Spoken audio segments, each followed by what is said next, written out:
Enhances the dignity of the individual. एक एक individual जो है, सब इंडिविजुअल समान रूप से, बराबर रूप से माने जाते हैं, सबको इक्वल कंसीडर किया जाता है। It improves the quality of decision making. Democracy जो है डिसीजन मेकिंग की क्वालिटी इंप्रूव करता है। डेमोक्रेसी कैसे? तो डेमोक्रेसी ये तय करता है, क्या तय करता है कि डेमोक्रेसी में डिसीजन आप ऐसे तुरंत उठ के नहीं ले सकते, जो मन हुआ वो डिसीजन ले लें। ठीक है, डेमोक्रेसी में आप क्या करते हो? डेमोक्रेसी में आपको देखने को मिलता है कि एक डिपार्टमेंट से दूसरे डिपार्टमेंट फाइल जाती है, दूसरे डिपार्टमेंट से तीसरे डिपार्टमेंट फाइल जाती है। तो इस तरह से क्या है, डिबेट डिस्कशन होता है।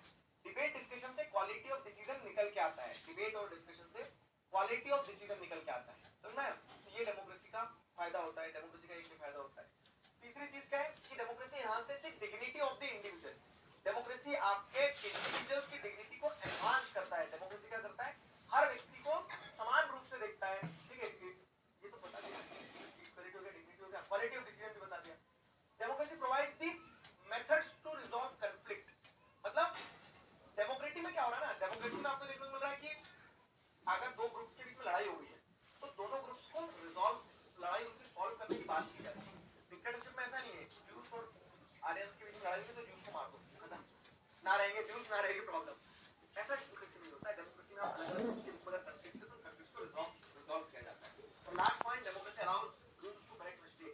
मान लो डेमोक्रेसी में आपने जो सरकार चूज करी, वो सरकार आपको ऐसा लग रहा है कि क्यों चूज कर ली भगवान, अगले 5 साल बाद मत करना, है ना?